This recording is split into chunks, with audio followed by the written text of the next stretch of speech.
Hello, this is Dr. Grande. Today I will analyze the case of Vincent Battiloro.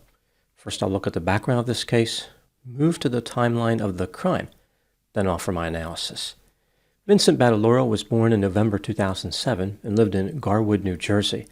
This is about 12 miles southwest of Newark. Starting in 2020, he became active on a social media platform called TikTok. Eventually, Vincent's account grew to about 40,000 followers. He would also live stream on YouTube. Most of Vincent's videos involved him playing a baseball game and talking about baseball. Now moving to the timeline of the crime.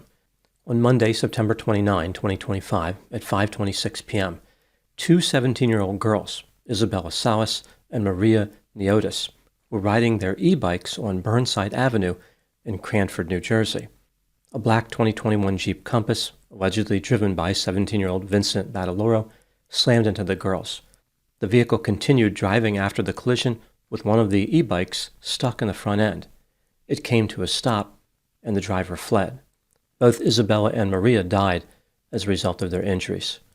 Vincent was detained that night by the police and charged with a number of traffic violations, leaving the scene of an accident, failure to report an accident, failure to show a license after an accident, unsafe lane change, improper passing, careless driving, reckless driving, abandoning a motor vehicle, delaying traffic, obstructing passage of other vehicles, improper display of license plates, driving without a license, driving without a registration, and driving without an insurance card, and exceeding the speed limit by 45 miles per hour. Allegedly, Vincent had been traveling 70 miles per hour in a 25 mile per hour zone. Vincent was released from custody pending further investigation. On September 30, 2025, the day after the fatal collision, Vincent live-streamed on YouTube starting at about 10 p.m. During the 22-minute video, he talked about the fatal collision in Cranford, but was clearly trying to be careful about what he said. Vincent wanted to explain the situation, but claimed he was not authorized to talk about the whole thing. He said, "In a neighboring town, unfortunately, two girls were killed in a hit-and-run crash. There has been a lot of misinformation going on over the internet, but I will say this, I wish my sincerest condolences to those two girls lost in that tragic accident." Vincent said the situation was unfortunate and there was more to the story. When the time came, he would explain in greater detail. He repeated that he was not authorized to talk about it. Vincent complained for a few minutes about alleged threats against family members, declaring that these threats would not be tolerated. At this point, Vincent indicated he wanted mental health care in New Jersey to be improved. He claimed that he had been a victim, saying, "I've been bullied, ridiculed, and stuff over false allegations, okay, over this whole thing about things that happened in the past." As far as the future of his career, he said, "I don't plan to go anywhere anytime soon regarding streaming, but again, if I do end up taking a hiatus, I'm telling you guys why." Vincent once again complained about accusations, saying, "I've been through way too much. I'm a nice kid. I'm 17 years old with a good family by my side. And these allegations that have been ruining everything is a shame." Vincent offered advice to his audience, like be a lot nicer to each other and talk to a counselor if you are bullied. He claimed that he had been the victim of an absurd quantity of bullying. Toward the end of the live stream, Vincent said he would not talk about the situation anymore on the advice of loved ones and others. He once again offered his condolences to the victims. After this, Vincent was on another live stream, but it ended quickly after somebody posted an address in the comments. On Wednesday, October 1, 2025, 2 days after the fatal collision, Vincent was arrested and charged with 2 counts of first-degree murder. At the time I'm making this video, he is still in the juvenile justice system in New Jersey. It is possible he will get an upgrade to the adult system, but this remains to be seen. Now moving to my analysis. Here are my thoughts on a few areas that stood out to me in this case. Item number 1. The family members of Maria believe Vincent acted intentionally when he struck her. They claim that Vincent started harassing Maria in March 2025. In September 2025, he parked in front of her house a few times. The police responded one time, but did not do anything. Maria's family members said that Vincent was not insane, describing him as competent and medicated. Using the word medicated implies that Vincent has some type of mental disorder, but there has been no mention of any mental disorder in the media reports. The assertions by the family make it seem like Maria was the target of the attack. It's possible that Isabella was killed simply for riding her e-bike close to her friend. Item number 2. Vincent's uncle, Christopher Battiloro, is the police chief of Westfield, New Jersey. This has led some people to wonder if Vincent received or may receive favoritism from law enforcement. Christopher posted on Facebook and said that he was shocked, stunned, and overwhelmingly distressed beyond belief by the horrific loss of the victims. He made it clear that he did not condone, defend, or excuse the actions that caused this tragic loss of life. He wanted Vincent to face the consequences of his alleged actions and had confidence that he will be held fully accountable. Based on this, it doesn't sound like Vincent will receive any assistance from his uncle. Item number 3. As I mentioned, Vincent live-streamed one day after the 2 victims were killed. His presentation was unusual and ill-advised. He tried to make it sound like he was the victim of bullying. It's not clear if this is a setup for some type of defense or if he was just complaining. I find it curious that, if Vincent is guilty, he chose to be on camera and did not appear to be worried about what was going to happen. It looked like any other video that he made. He was speaking calmly. One would think that he would really be worried about spending his life in prison, especially considering how the prison will be in New Jersey. Item number 4. In some of the videos Vincent appeared in the past, he made statements that may come back to haunt him at his trial. Just a few examples.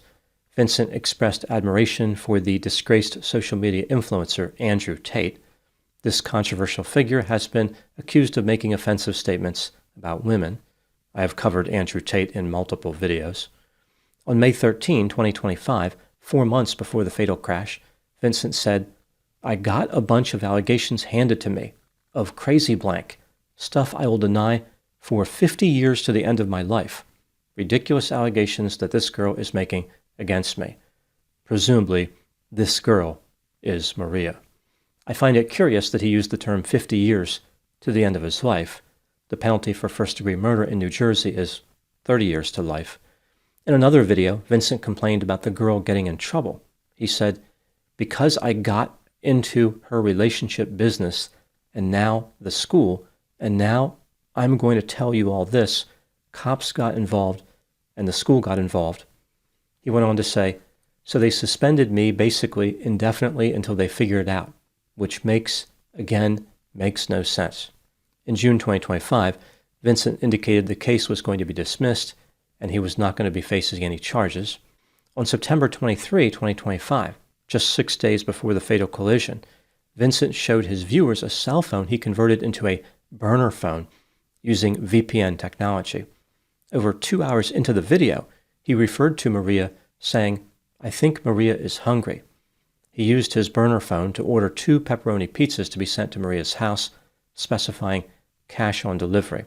He said, "Have fun with your pizza, you dip blank." This prank was vengeance for getting him in trouble at school, which occurred because Maria allegedly accused him of sending clothing-challenged images. Vincent declared, "You made a bad decision for making a bad name of myself." This statement is consistent with a reckless disregard for grammar. Vincent claimed that Maria mocked Charlie Kirk's assassination and said, "Whenever Maria sees the pizza guy come, better think of Charlie Kirk for making fun of his blanking death. Stupid blank clown. Just remember that." At another point, referring to Maria, Vincent said, "She likes to eat, fat, and be a pig." Vincent's statements on these videos, combined with the allegations of stalking, make him appear like a dangerous stalker who specifically wanted something bad to happen to Maria. Item number 5. Vincent maintains his innocence. He framed the collision that killed Isabella and Maria as an accident. The state, of course, disagrees. They argue that Vincent premeditated this attack. Therefore, he is guilty of first-degree murder. This brings me to the question, is Vincent guilty of murder? Let's take a look at the evidence, both for and against the idea that he is guilty, starting with the inculpatory factors. Several videos Vincent posted on social media suggest he had animosity toward Maria and was interested in revenge. Family members accused Vincent of stalking Maria. Vincent's SUV fatally slammed into Maria and her friend Isabella. The police said that he was driving 70 miles an hour in a 25-mile-per-hour zone. Even in New Jersey, where drivers must prove they are reckless to get a license, 70 in a 25 is excessive. Vincent claimed the collision was an accident, but the accident theory is difficult to believe.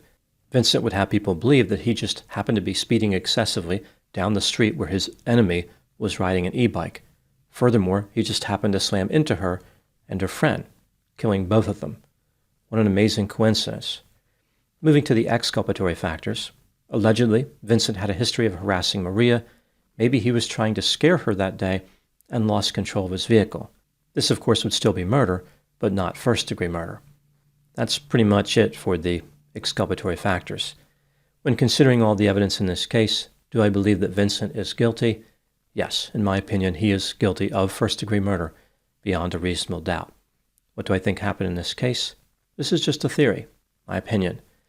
Vincent is self-centered, grandiose, arrogant, unrealistic, overconfident, cold, callous, remorseless, vindictive, petty, has zero insight, has a sense of entitlement, and is exceedingly creepy. At some point, he started stalking Maria. It's not clear if his motive was based on a romantic interest, revenge, or both. Vincent decided to murder Maria. He may have planned this well in advance, or he saw an opportunity to kill while stalking her, like he noticed that she was in the street on an e-bike in a vulnerable position. Vincent ran her down with his SUV. Isabella was fatally struck as well because she happened to be near Maria. After committing the murders, Vincent maintained a high level of confidence that he will escape justice by insisting there was more to the story and this will get sorted out. He may believe that he can manipulate the system and talk his way out of trouble.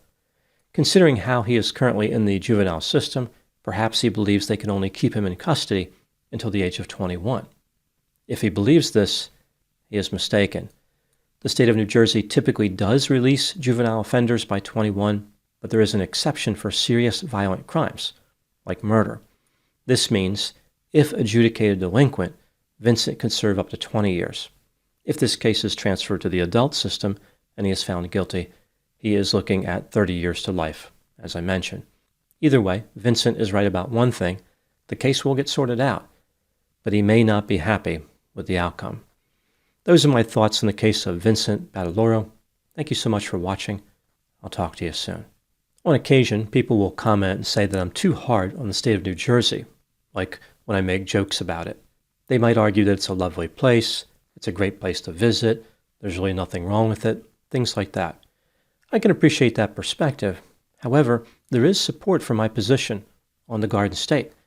For example, when I was conducting research for this story, I stumbled upon an August 2025 article on NewJersey.com titled "The Garbage State." The subtitle is "New Jersey is full of trash and landfills. Can families win the high-stakes war over their stench?" Sadly, a stench war is exactly what I picture when I think of New Jersey. If the future of the state of New Jersey can be accurately framed in terms of citizens fighting landfills, well then, I rest my case.